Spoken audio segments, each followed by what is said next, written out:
नमस्कार। मनी गुरु की इस खास पेशकश में आप सभी का स्वागत है। मैं हूं स्वाति रायना। नए साल में आपको बनाना है एक परफेक्ट पोर्टफोलियो, तो कुछ खास बातों का रखना है ख्याल।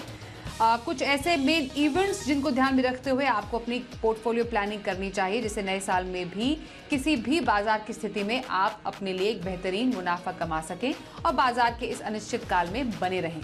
हमारे साथ दो खास मेहमान हैं, परिचय करा दें। हर्षवर्धन रुंगटा, सीईओ रुंगटा सिक्योरिटीज, और Vikas Puri, head west zone complete circle consultants. Harshvardhan और विकास दोनों का स्वागत करते हैं हम आज मनी गुरु के खास कार्यक्रम में। दोनों को ही नव वर्ष की बहुत बधाइयां हम दे रहे हैं। और क्योंकि नया साल है, नए निवेश की तैयारी कई लोग कर रहे होंगे, तो ऐसे में हर्षवर्धन शुरुआत आपसे करें। साल 2023 थोड़ा सा एक 22 से ही हम मान सकते हैं कि एक माहौल बनना शुरू हो गया था, और कुछ ऐसे बहुत सारे इवेंट्स हैं इनफैक्ट, और उसके आफ्टर इफेक्ट्स हैं जो हम साल 2023 में भी देख पाएंगे।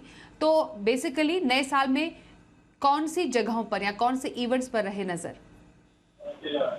वेल स्वाति, अगर आप 2022 के जो कंसर्न्स थे, जो मार्केट को हमेशा एक एज पे रखते थे, वो एसेंशियली क्या थे? High inflation rate, interest rate internationally, globally interest rate बढ़ रहे थे, और जो जियोपॉलिटिकल टेंशन है, रशिया यूक्रेन जैसा वॉर का सिचुएशन है, ये सारी चीजें है ना 2023 में भी कंटिन्यू हुई है। ऐसा नहीं है कि कोई भी चीज 2022 में खत्म हो गई और हम एक फ्रेश कोई इश्यूज को हैंडल करने की 2023 में देख रहे हैं। और अगर रिसेशन की बात कर रहे हैं, तो आईएमएफ ने ऑलरेडी कह दिया कि 1/3 ऑफ द ग्लोबल इकोनॉमी में रिसेशन की एक्सपेक्टेशन है। तो अगर रिसेशन का जैसा माहौल होता है, तब ऑब्वियसली थोड़ा तो असर हमें आएगा। सो इंडिया अदरवाइज स्ट्रक्चरली बहुत स्ट्रांग दिख रहा है, लेकिन जब इंटरनेशनली इतना माहौल खराब होगा, तो आपको थोड़ा असर तो हमारे इंडियन मार्केट में भी दिखने मिलेगा। आईटी सेक्टर की अगर बात करें तो जो हायरिंग है वो कम्प्लीटली बहुत ज्यादा कम हो गई है, और फ्रेश हायरिंग के जो नंबर्स है बहुत ही कम है। तो ऐसे में अगर कोई भी एक इन्वेस्टर है जिनको ऐसे लगता है कि रिसेशन की वजह से हो सकता है पे कट्स भी हो या जॉब लॉस हो, तो ये सारी सिचुएशंस के लिए आपको प्रिपेयर रहना होगा। और बेटर है, हम उम्मीद करते हैं कि ऐसा कुछ ना हो, इंडिया बहुत स्ट्रांग दिख रहा है अदरवाइज, लेकिन अगर ऐसा कुछ माहौल होता है तो आपको अपने लिए तैयारी जरूर करके रखनी चाहिए। बिल्कुल, तैयारी भी हम कराएंगे दर्शकों की। एक क्विक कमेंट शुरुआत में विकास आपसे भी। बेसिकली कैच 22 सिचुएशन में कई लोग यहाँ पर फंस गए 2022 में। 23 में भी उसको तैयार रहने की ज़रूरत है उस पूरी सिचुएशन से। कुछ इवेंट्स की यहाँ पर बात की, और बढ़ती महंगाई ये भी एक बहुत बड़ा फैक्टर है, जो कि जब निवेश की प्लानिंग नए साल में अब निवेशक कर रहे होंगे, तो इस एक बहुत बड़े फैक्टर को ध्यान में रखने की ज़रूरत पड़ेगी, apart from rising interest rates also. जी स्वाति, धन्यवाद। सो स्वाति, आपने बिल्कुल ठीक बोला, क्योंकि इन्फ्लेशन जब बहुत हाई हो गई, सेंट्रल बैंक्स ने काफी सारा जब पैसा प्रिंट किया अपने अपने करेंसी में, तो इन्फ्लेशन हाई हुआ। इन्फ्लेशन हाई को कर्व करने के लिए इंटरेस्ट रेट बढ़ाना शुरू कर दिए। लेकिन जब इंटरेस्ट रेट बढ़ते हैं तो कंजम्पशन पे इम्पैक्ट आता है, बिकॉज लोग महंगे, उनकी ईएमआईज महंगी होना शुरू हो जाती है, चाहे वो घर की हो, चाहे गाड़ी की ईएमआईज हो, पर्सनल लोन्स हो। तो लोग अपना डिसीजन जो है वो थोड़ा सा होल्ड कर लेते हैं कि अगर इंटरेस्ट अभी ईएमआईज बहुत हाई है तो थोड़ा वेट करते हैं, इंटरेस्ट रेट नीचे आएगा तो ही हम करेंगे। हालांकि अंतरराष्ट्रीय बाजार में अगर आप देखेंगे, मेटल्स और कमोडिटीज में जो बहुत हाई प्रेशर था वो थोड़ा सा कूल डाउन हुआ है, बट वो गया नहीं है, जैसे हर्ष जी बोल रहे थे। सो बहुत कैरिड अवे होने की जरूरत नहीं है, बट हमें एक बहुत ही सिस्टमेटिक तरीके से, बहुत ही सहजता के साथ इन्वेस्टमेंट अपना करना चाहिए इस साल में, इस साल की शुरुआत में। हालांकि एक छोटा सा फिगर दूंगा कि 2,75,000 करोड़ के आसपास का एफआईएस का पैसा निकल गया, लेकिन इंडियन मार्केट्स पिछले साल लगभग 4% प्लस रही। ये बहुत बड़ी बात है, बहुत बड़ी उपलब्धि है, और इसमें रिटेल निवेशकों का बहुत बड़ा योगदान है। अब ये समय है कि रिटेल निवेशकों को अपनी पेशेंस नहीं खोनी है, बिकॉज पिछले 5-6 महीने में कोई अच्छा रिटर्न नहीं बना उनका।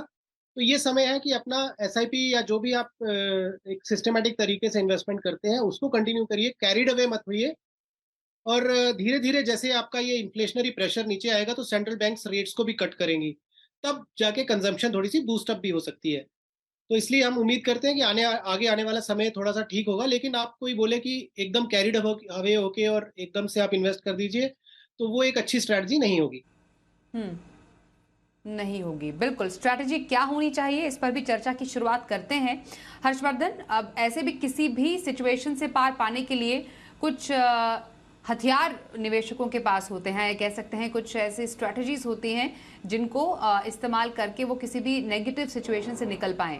तो मोटा मोटी हम डिटेल में डेफिनेटली बात करेंगे, वो ऐसे 4 या 5 स्ट्रैटेजीज या 4 या 5 ऐसी तैयारी जो हम कह सकते हैं 2023 की, वो किस रूप में रहे? स्वाति, अगर मैं बताऊं कि 2-3 चीजें अगर बेसिक्स हैं जो हमने कई बार इस शो पे बात की है, लेकिन हम अभी भी जब इन्वेस्टर्स के पोर्टफोलियो देखते हैं तो इन बातों में, इन पॉइंट्स पे हम देखते हैं कि इतना तवज्जो नहीं दिया गया है। तो मैं फिर से दोहरा रहा हूँ, जो अभी साल की बिगिनिंग है, हमें एक ओपनिंग समझ में आ गई है कि भी किस तरह से इकोनॉमी की हम एक्सपेक्ट कर सकते हैं। तो 3 चीजें मैं एकदम एम्फोसाइज करूंगा कि आप ध्यान दें, और फिर हम उनकी बारीकियों में जाएंगे। तो पहला है कि आपका कंटिंजेंसी फंड और इमरजेंसी फंड जो आपको बनाना होता है, अगर अभी तक आपने नहीं बनाया है, प्लीज समझिए कि इसकी इंपॉर्टेंस कितनी है। कोविड के दौरान मार्च 2022 में जब अचानक लॉकडाउन हो गया था, सैलरीज लोगों की क्रेडिट नहीं हो रही थी, लोगों ने अपने जॉब खोए थे, हॉस्पिटलाइजेशन हो रहा था, तब सबको समझ में आ गया था कि कोई भी एक इमरजेंसी आती है तो हमारे पास 3 से 6 महीने जितना जो हमारा खर्चा है, उतना पैसा आपके हाथ में लिक्विड फॉर्म में रहना चाहिए। तो ये नहीं कि आप घर में रखें, लेकिन आप एक लिक्विड फंड या ऐसी कोई डिपॉजिट करें जहां पे आप जब चाहें उसे पैसे निकाल सकें। रिटर्न्स नहीं भी ज्यादा मिला तो इट्स ओके, लेकिन आपको लिक्विडिटी होनी चाहिए up to 3 months to 6 months of your expenses. तो एक इमरजेंसी फंड की बहुत ज्यादा जरूरत है। दूसरा जो आपको ध्यान रखना है वो आपके इंश्योरेंसेस का ध्यान रखना है। लाइफ इंश्योरेंस हो गया, health insurance, particularly health insurance की बात करूंगा, क्योंकि जो मेडिकल ट्रीटमेंट के जो कॉस्ट हैं वो इतनी तेजी से बढ़ रहे हैं, वो कोई 6-7% की इन्फ्लेशन रेट से नहीं बढ़ रहे हैं। मेडिकल इन्फ्लेशन जो है वो बहुत ज्यादा हाई है, और एक आध छोटी से छोटी बीमारी के लिए भी अगर आप हॉस्पिटलाइजेशन होता है आपका कोई कारण से, तो उसके खर्चे लाखों में जा रहे हैं। तो अगर आपके पास एडिक्वेट हेल्थ इंश्योरेंस नहीं है तो प्लीज मेक श्योर कि आप इसे एक बहुत ही प्रायोरिटी एजेंडा आइटम लेके अपने उसको बैठ के उसको उसको फिनिश करें। ये नहीं कि मैं चलते चलते कर लूंगा, ठीक है मैं आगे कर लूंगा, ऐसा ना करें, क्योंकि कोई भी एक हॉस्पिटलाइजेशन आपको एक्चुअल फाइनेंशियल क्राइसिस में डाल सकता है। लाइफ इंश्योरेंस ऑफकोर्स उतना ही जरूरी होता है, लेकिन हेल्थ पे मैंने ज्यादा तवज्जो दिया इसी कारण से, क्योंकि बहुत अनसर्टेनिटीज हम आगे देख रहे हैं। कोविड फिर से फैलने की बात हो रही है, भगवान ना करे ये फैले, लेकिन अगर ऐसा कुछ हुआ तो आपके पास इनफ फाइनेंशियल सिक्योरिटी होनी चाहिए। तीसरा जो एलिमेंट बहुत इंपॉर्टेंट है वो है आपके लोन्स। अगर आपके पास कोई भी लोन है, होम लोन, कार लोन, कोई लाइफस्टाइल रिलेटेड लोन है, तो उस पर आप ध्यान दें। जो ब्याज दरें पहले 6.5% से आपको घर का होम लोन मिलता था, आज वो 8.5-9% आसपास जा चुका है। तो आपका जो इम्पैक्ट है आपके टेन्योर पे लोन का, या तो ईएमआई बढ़ा होगा या आपका लोन का टेन्योर बढ़ गया होगा। अगर लोन का टेन्योर बढ़ा है तो भी आपको भरना है वो पैसे, उतने ज्यादा साल भरना है, और उतना ही ब्याज का बर्डन आपके ऊपर आता है। तो छोटी चीजों का ध्यान रखिए। ईयर एंड पे आपके अगर कोई बोनसेस आते हैं, वो बोनस आप यूज कर सकते हैं पूरा का पूरा पार्ट प्रीपे करने के लिए आपके होम लोन पे।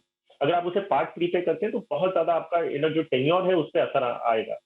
एक और हैबिट आप होम लोन को लेके कर सकते हैं कि हर साल का एक कोशिश करिए कि जहां आप 12 ईएमआई भर रहे हैं, अगर हो सके तो एक एक्स्ट्रा ईएमआई भरिए, तो 13 ईएमआई भरिए, 13 ईएमआई इन अ ईयर। आप अगर ऐसा करते हैं तो एंड का जो आपका टोटल लोन टेन्योर है वो बहुत ज्यादा कम हो जाएगा, तो आपका इंटरेस्ट बर्डन कम होगा। अगर आप लाइफस्टाइल लोन ले रखे हैं, जैसे आपका पर्सनल लोन्स हो गए, आपके हॉलीडे पे गए थे तो आपने लोन लेके गए हैं, तो प्लीज उसे पहले क्लोज करिए, क्योंकि ये सारी चीजें आगे जाते हुए अगर कोई रिसेशनरी माहौल होता है तो आप पे बहुत ज्यादा फाइनेंशियल बर्डन आएगा। तो आई थिंक ये 2-3 चीजें अगर आप हैबिट पॉइंट ऑफ व्यू से अगर उसे सही कर लेंगे तो आपके आगे जाते हुए आपको अगर कोई तकलीफ आती है तो आपके फाइनेंसिस पे इतना ज्यादा स्ट्रेन आपको नहीं आए। बिल्कुल, एब्सोल्युटली हर्षवर्धन, आपने बहुत इंपॉर्टेंट एस्पेक्ट पर्सनल फाइनेंस का छुआ है यहाँ पर, वो भी साल की शुरुआत में। हम जानते सब हैं, लेकिन उसको रिविजिट नहीं करते हैं। तो इमरजेंसी फंड उसको बनाना बेहद ज़रूरी है। इंश्योरेंस प्लानिंग करें, और साथ ही साथ जितना से जल्दी हो कर्ज के मर्ज से दूर हो जाए, क्योंकि इस 1 साल में ही हमने देखा कि ब्याज दरों में कितनी बढ़ोतरी हुई है, और साथ ही साथ आपकी ईएमआई में भी कम से कम 2% तक की बढ़ोतरी तो आपने फील की ही होगी, और उसका असर सीधा आपके जेब पर पड़ा है। ये हमने एसेंशियल्स की बात की। विकास, जब हम ब्याज दरों की बढ़ोतरी की बात कर रहे हैं तो डेफिनेटली लोगों के मन में है कि डेट का निवेश अब नए साल में कैसा होगा। राइजिंग इंटरेस्ट रेट सिनारियो में अभी डेट में कैसे मौके आपको नजर आ रहे हैं? तो स्वाति, जब इन्वेस्टिंग की बात होती है तो हम सभी इन्वेस्टर्स को ये बोलते हैं कि आपका पहला जो मापदंड होता है वो होता है कि आपका रिस्क एपिटाइट क्या है। तो उसके बेसिस पे आप डेट और इक्विटी में अपने पोर्टफोलियोज को डिवाइड करिए और एक साइंटिफिक अप्रोच लेके चलिए। सो फॉर एग्जांपल, अगर कोई बहुत हाई रिस्क ले सकते हैं तो वो 80-20 कर सकते हैं कि 80% इक्विटी, 20% डेट, या 70-30 कर सकते हैं, या 60-40 कर सकते हैं। नाउ, जैसे हर जी बोल रहे थे कि इमरजेंसी एंड कंटिजेंसी फंड, तो टिपिकली डेट फंड जो होता है वो इन्हीं सब चीजों के लिए होता है कि आप उसमें अपनी पार्किंग करिए। अच्छी बात ये है कि जहां हमारे ईएमआईज और ये सब बढ़ रहे हैं, वहां पे अगर डेट फंड्स की यील्ड देखेंगे वो भी बढ़ गई है। तो अभी अभी अगर आप लॉन्ग टर्म का देखते हुए, क्योंकि अभी एक दो इंटरेस्ट रेट हाइक और आ सकता है यूएस में, बट अगर आप आज की तारीख में देखेंगे तो शॉर्ट टर्म या फ्लोटिंग रेट फंड्स ऐसे हैं जो 7% प्लस का वाईटीएम या यील्ड टू मैच्योरिटी दे रहे हैं आफ्टर एक्सपेंसेस। तो हमारा यही बोलना होगा अब सभी इन्वेस्टर्स से कि आप अपना डेट को इग्नोर मत करिए। ये अच्छा टाइम है जब आप डेट में निवेश कर सकते हैं। अब सबसे अच्छी चीज देखिए, जनवरी में आप हैं 2023 में, और यदि आप 33 या 34 महीने तक डेट में बने रहते हैं तो आपको 4 साल का इंडेक्सेशन का बेनिफिट मिलेगा। तो लगभग आपकी ये 7-7.25% की रिटर्न टैक्स फ्री हो सकती है, विच इज वेरी गुड। तो एक तो ये अपना साइंटिफिक अप्रोच लेके चलें कि ऐसा, जैसे अब थोड़ा सा बाजार गिरा तो आप अगर आपने अपना 70-30 या 80-20 एक रेशो बना रखा है, उसको ब्रीच मत करिए, मेंटेन दैट रेशो। और डेट साइड में आप अभी फ्लोटिंग रेट इंटरेस्ट फंड्स हैं या आप शॉर्ट टर्म फंड्स हैं, ऐसे फंड्स में आप करिए। इनफैक्ट आर्बिट्राज कैटेगरी एक होती है जहां पे आपका 2-3 साल का अगर टाइम होराइजन नहीं है, तो 1 से 2 साल के लिए भी आप पैसा रखना चाहते हैं, तो आर्बिट्राज फंड आपको एक सेफर एवेन्यू देते हैं विद वेरी लेस टैक्सेशन। सो अगर लॉन्ग टर्म में अगर आप 365 डेज एंड अबव रखते हैं तो 10% का टैक्सेशन है उसमें, और स्प्रेड्स भी अच्छे हो गए हैं आर्बिट्राज फंड के। तो स्वाति, अगर आर्बिट्राज फंड आपको 6-6.25% की भी अगर रिटर्न दे सकता है यहाँ से 1 साल की, और उसमें अगर 10% टैक्सेशन भी चला गया तो भी आपका पोस्ट टैक्स 5.5-6% रिटर्न छूट सकता है, which is again a good option. तो ये आप जरूर ध्यान में रखिए कि आपका जो एक पोर्टफोलियो का वो डिजाइन है, वो आपके जो रिस्क एपिटाइट है उसके दायरे में रहना चाहिए, और उसके हिसाब से करिए। यदि इक्विटीज आपका डाउन है तो जरूरी नहीं कि डेट को आपने कट डाउन करके इक्विटीज में डालना है, आप फ्रेश मनी इक्विटीज में डालिए। और अदर वे राउंड है कि इक्विटीज का एक्सपोजर बहुत हाई हो गया है तो इक्विटीज में थोड़ा होल्ड रखें, डेट का कंपोनेंट बढ़ाते जाइए यदि आपका कैश फ्लोज कंटिन्यू चल रहे हैं तो। बिल्कुल। तो ये तो डेट में स्ट्रैटेजी रही। इक्विटी में स्ट्रैटेजी की बात करना बेहद जरूरी है, क्योंकि एसआईपीज कई लोगों की चल रही है, मन में उनके डर है कि कहीं बाजार में ज्यादा करेक्शन हुई, उतार चढ़ाव हुआ तो उनके निवेश का क्या होगा।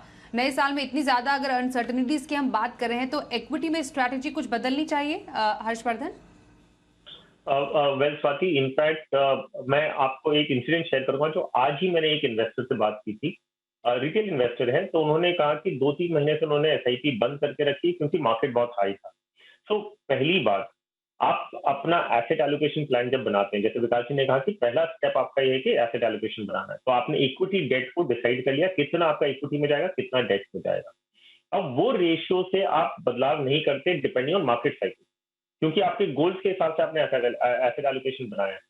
अब आपने अगर एसआईपी से इन्वेस्ट करना शुरू किया है तो पहले आपको ये समझना है कि आप एसआईपी क्यों कर रहे हैं, क्योंकि आपको ये पता है कि मार्केट ऊपर नीचे करते रहेगा, और जब आप मार्केट ऊपर जाता है एसआईपी बंद कर देंगे, या जब मार्केट गिरता है तब एसआईपी बंद कर देंगे, तो आपका जो एवरेजिंग का कॉन्सेप्ट था वो तो पूरा ही मिस कर दिया आपने। तो पहली चीज, सभी के लिए मैं कह रहा हूँ, ये बहुत बेसिक है, लेकिन अनफॉर्चुनेटली मैं इतने लोगों से रिटेल इन्वेस्टर से कभी मिलता हूँ तो वो कहते हैं कि एसआईपी बंद कर दी तो मार्केट गिरा हुआ था, आज मैंने सुना मार्केट बढ़ा हुआ था तो उन्होंने एसआईपी बंद कर दी। तो पहली चीज, सभी को ये समझना है, हम एसआईपी बंद नहीं करेंगे, अगर मार्केट ऊपर है तो भी, मार्केट गिरा तो भी। तो that is the first thing. Secondly, हम एसेट एलोकेशन पे बहुत ही ज्यादा फोकस रखेंगे। अगर कोई वैल्यूएशन चेंज होती है, मार्केट मान लीजिए बहुत ज्यादा क्रैश होता है अगर, तो आपकी इक्विटी वैल्यूएशन कम होती है, तो आप डेट बेच के थोड़ा इक्विटी में रीबैलेंसिंग करेंगे। इक्विटी का पोर्टफोलियो कैसे बनाएंगे, देखते हुए कि आगे वॉलेटिलिटी रहने वाली है, तो मेरा सुझाव ये रहेगा कि 50% आपका जितना इक्विटी एलोकेशन है उसका 50% आप लार्ज कैप में रखें, 30% मिड कैप में, और 20% वैल्यू ओरिएंटेड फंड्स में डालें। तो आपका एक्सपोजर भी है मिड कैप में, लार्ज कैप अगर कोई बहुत ज्यादा इकोनॉमिक क्राइसिस आती है तो लार्ज कैप आपके पोर्टफोलियो को संभालेगा, because that is better equipped to manage volatility. Mid cap में थोड़ा अल्फा जनरेट करने की आपको अपॉर्चुनिटीज मिलेगी, और वैल्यू ओरिएंटेड फंड वैल्यू देखते हुए अपना पोर्टफोलियो बनाएंगे। तो तो इस तरीके से अगर आप अपना अप्रोच रखते हैं, मार्केट गिरेगा तो घबराना नहीं है, क्योंकि आपके गोल्स लॉन्ग टर्म है और आपने एसेट एलोकेशन प्लान बना रखा है।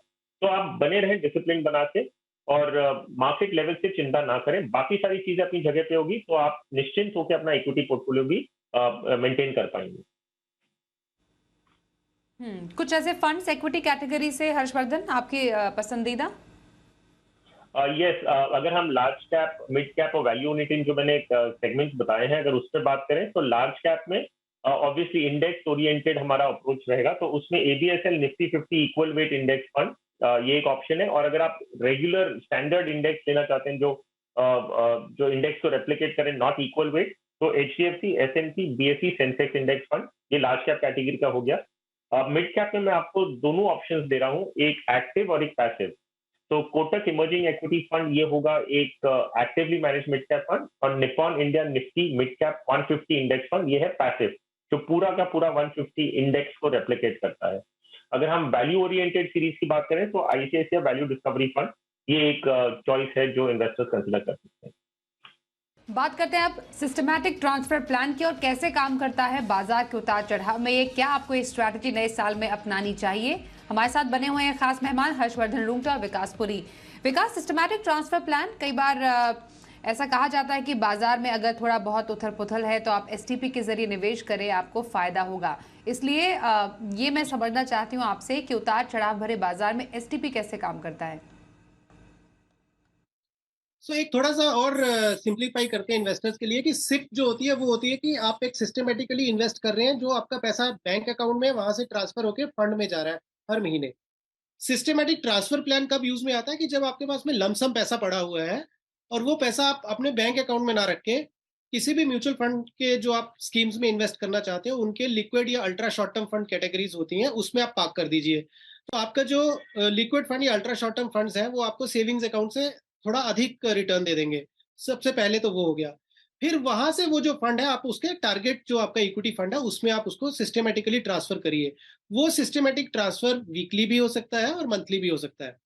सो एग्जाम्पल के तौर पे जैसे मान लीजिए मैं 3 फंड का नाम लेता हूँ कि अगर हम एक एक्टिव डाइवर्सिफाइड फंड्स लें, सो एचडीएफसी फोकस 30 फंड है फोकस्ड फंड कैटेगरी में, तो आप HDFC ultra short term fund होता है जो आपका लिक्विड फंड कैटेगरी या लिक्विड प्लस कैटेगरी जो बोलते हैं उसमें आ गया। तो उसमें आपको 5-6% का तो रिटर्न आ जाएगा, और आप वीकली या मंथली एक अमाउंट डिसाइड कर लीजिए। वो एक बार आपने ट्रिगर कर दिया तो वो ऑटोमेटिकली वो वीकली या मंथली बेसिस पे पैसा एचडीएफसी फोकस में चलता रहेगा।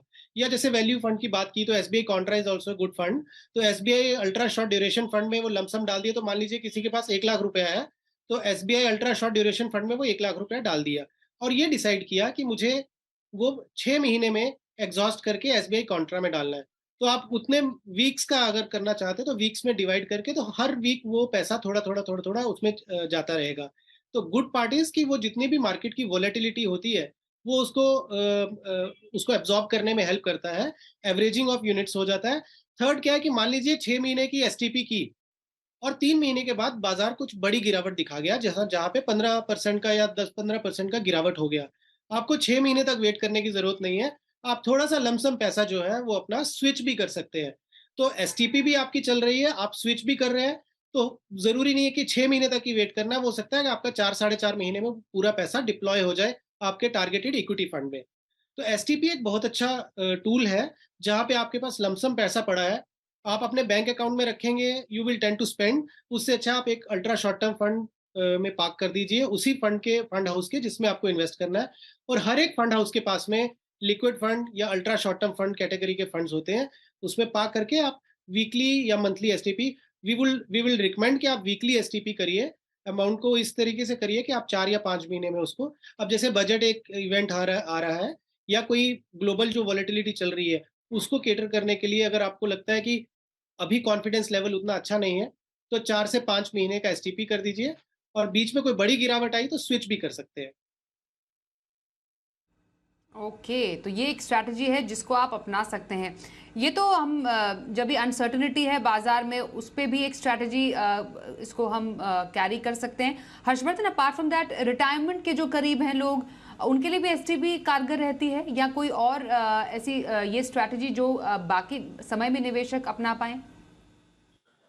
सो स्वाति देखिए, अगर रिटायरमेंट पे बात कर रहे हैं तो मान लीजिए एक इंसान है जिन्होंने 10-20 या 20 साल से कुछ जमा कर रहे हैं और एसआईपी या एसटीपी के जरिए उन्होंने अपना इक्विटी पोर्टफोलियो बना के अब रिटायरमेंट पे पहुंचे हैं। अब रिटायरमेंट पे हम ये बात बोलते हैं कि आप इक्विटी मार्केट से आप चाहें तो उससे पैसे निकाल के आप डेट में स्विच कर लें, कोई फिक्स डिपॉजिट कर लें या जो भी एन्युटी प्लान लें जहां पे आपको रेगुलर इनकम आने लगे। तो ये एक तरीका होता है। दूसरा तरीका हम ये बोलते हैं कि अगर एक इन्वेस्टर के पास वो रिस्क एपेटाइट है तो वो एक और ऑप्शन कंसिडर कर सकते हैं, जो जो अगर आप कैलकुलेशन करें तो शायद उनके लिए मुनाफे वाला भी रहेगा। आपने एक एवरेजिंग करते हुए 10-20 साल से आपने इक्विटी को एवरेज करते हुए आपने कॉर्पस बनाया है। अब आप रिटायर हो गए। ये जरूरी नहीं है कि आपको उसे स्विच करके डेट पे पूरा का पूरा करना है। आप थोड़ा अमाउंट इक्विटी में रहने दे सकते हैं और वहां से आप SWP कर सकते हैं, सिस्टमैटिक विड्रॉवल प्लान। सो अभी तक जो हमने इन्वेस्ट किया था एसटीपी और एसआईपी दोनों एक इन्वेस्टमेंट स्ट्रेटेजी है। अब आप पैसे विड्रॉ कर रहे हैं, तो आप अभी अब रिटायर हो गए। अब आप ये देखते हैं कि मुझे हर महीने एक फिक्स अमाउंट की जरूरत है, तो आप बाकी के पैसे पूरे कॉर्पस इक्विटी में रहने दें और वहां से SWP करते रहें जितनी आपकी महीने की रिक्वायरमेंट है। बाकी के पैसे आपकी इक्विटी में ग्रो होते रहेंगे और क्योंकि आपका कॉस्ट ऑफ एक्विजिशन आपने 10-20 साल में एवरेज किया है वो ऐसे कम रहने वाला है। तो आपको जो वोलेटिलिटी का रिस्क है वो इतना आपके कैपिटल पे नहीं है और आप इक्विटी का फायदा लॉन्ग टर्म में रिटायरमेंट के बाद भी ले सकेंगे। और ये जरूरी क्यों है? क्योंकि इन्फ्लेशन जो है वो रिटायरमेंट के बाद भी चलते रहेगा। आप अगर सारे पैसे एक इन्फ्लेशन बीटिंग प्रोडक्ट में नहीं लगाते हैं तो आपकी जो पोस्ट रिटायरमेंट कॉर्पस है वो भी टूटते रहेगा धीरे धीरे।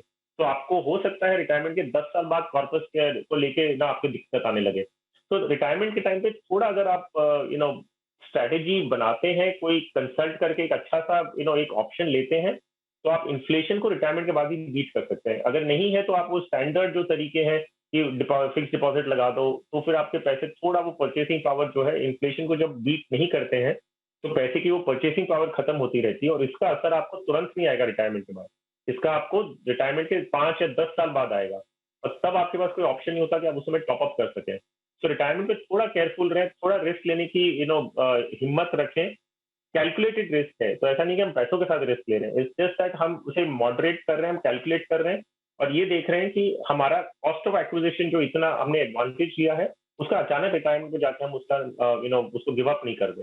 सो जस्ट थोड़ा ध्यान ज्यादा दें। Obviously you have to be very careful क्योंकि रिटायरमेंट का कॉर्पस है, जिंदगी भर की कमाई है, तो हम बहुत ज्यादा रिस्क नहीं लेंगे, लेकिन एक स्ट्रैटेजी बनाए तो आप उसे इन्फ्लेशन को बीट कर सकते हैं। ओके, तो एसटीपी कैसे करें, क्या है फायदा, मौजूदा समय में एसटीपी आपको क्यों करनी चाहिए, इसकी तमाम बारीकियां हमने समझी। Thank you so much Harshvardhan और साथ ही विकास, आपका भी हमारे साथ आज के शो में शामिल होने के लिए।